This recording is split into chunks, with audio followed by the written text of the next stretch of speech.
ವಿವಿಧ ಮಾದರಿಯ ಚಂದ್ರಿಕೆಗಳು ಮತ್ತು ಅವುಗಳ ಬಳಕೆ. ಬಿದಿರಿನ ಚಂದ್ರಿಕೆ. ಈ ಚಂದ್ರಿಕೆಯನ್ನು ಸಾಂಪ್ರದಾಯಿಕವಾಗಿ ನಮ್ಮ ರಾಜ್ಯದಲ್ಲಿ ಬಳಸಲಾಗುತ್ತಿದೆ.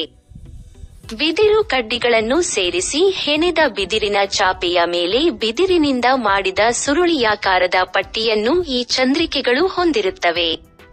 ಚಂದ್ರಿಕೆಯ ಅಳತೆಯು 1.8 by 1.2 ಮೀಟರ್ ಇದ್ದು, ಸುರುಳಿಯಾಕಾರದ ಪಟ್ಟಿಗಳ ಮಧ್ಯೆ ಸುಮಾರು 5 ರಿಂದ 6 ಸೆಂಟಿಮೀಟರ್ ಅಂತರವಿರುತ್ತದೆ.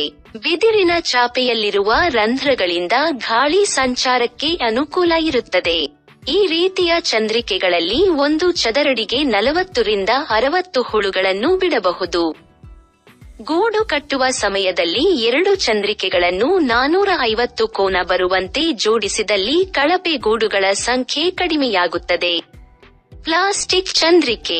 ಪ್ಲಾಸ್ಟಿಕ್ ಜಾಲರಿಗಳಿಂದ ಈ ಚಂದ್ರಿಕೆಗಳನ್ನು ಮಾಡಿದ್ದು 6 ಸೆಂಟಿಮೀಟರ್ ಎತ್ತರದ 11 ಮಡಿಕೆಗಳನ್ನು ಹೊಂದಿದ್ದು ಸುಲಭವಾಗಿ ಮಡಚುವಂತೆ ಇರುತ್ತದೆ. ಇದನ್ನು 60-90 ಸೆಂಟಿಮೀಟರ್ ಅಳತೆಯ ಮರದ ತಟ್ಟೆಗೆ ಸುಲಭವಾಗಿ ಹೊಂದಿಸಬಹುದಾಗಿದೆ. ಈ ಚಂದ್ರಿಕೆಗಳ ಮೇಲೆ ಸುಮಾರು 300 ರಿಂದ 400 ಹುಳುಗಳನ್ನು ಬಿಡಬಹುದಾಗಿರುತ್ತದೆ. ಈ ಚಂದ್ರಿಕೆಗಳ ಕೆಳಗೆ ಹಳೆಯ ದಿನಪತ್ರಿಕೆಗಳನ್ನು ಹರಡುವುದು ಉತ್ತಮ. ಈ ಚಂದ್ರಿಕೆಗಳಿಗೆ ಕಡಿಮೆ ಸ್ಥಳಾವಕಾಶ ಸಾಕಾಗಿದ್ದು, ಸೋಂಕು ನಿವಾರಣೆ ಮಾಡುವಲ್ಲಿ ಅನುಕೂಲವಿರುತ್ತದೆ.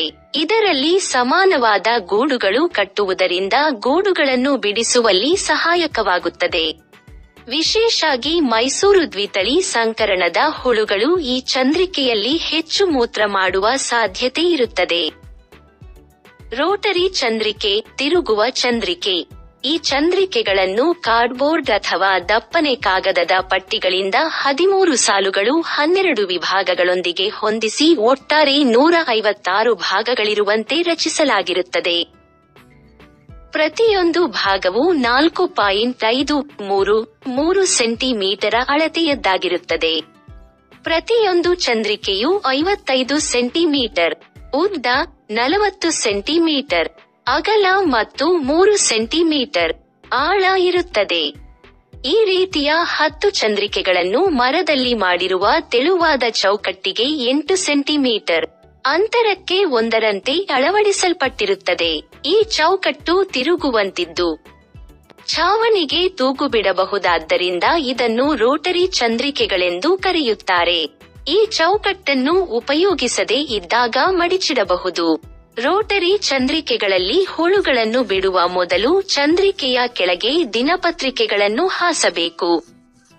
ಇದರಿಂದ ಕೆಳಗೆ ಬೀಳುವ ಹುಳುಗಳು ಪುನಃ ಚಂದ್ರಿಕೆಯ ಮೇಲೇರಲು ಸಹಾಯಕವಾಗುತ್ತದೆ.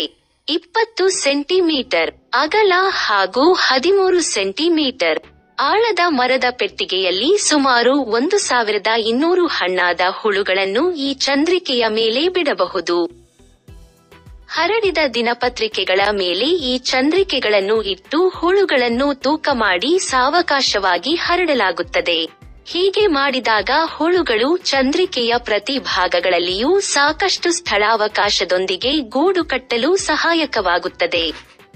ಹುಳುಗಳು ಗೂಡು ಕಟ್ಟುವ ಸಮಯದಲ್ಲಿ ರೋಟರಿ ಚಂದ್ರಿಕೆಯ ಚೌಕಟ್ಟನ್ನು ಛಾವಣಿಗೆ ತೂಗುಬಿಡಬೇಕು. ಇದರಿಂದ ಹುಳುಗಳು ಸಮನಾಗಿ ಹರಡಿ ಉತ್ತಮ ಗುಣಮಟ್ಟದ ಗೂಡುಗಳನ್ನು ಕಟ್ಟಲು ಸಹಾಯಕವಾಗುತ್ತದೆ. ಹುಳುಗಳು ಗೂಡು ಕಟ್ಟುವ ಸಮಯದಲ್ಲಿ ಚಟುವಟಿಕೆಯಿಂದ ಹರಿದಾಡುವ ಕಾರಣ ಚಂದ್ರಿಕೆಯ ಮೇಲ್ಭಾಗಕ್ಕೆ ಬಂದು ಈ ಚಂದ್ರಿಕೆಗಳು ತಿರುಗುತ್ತವೆ.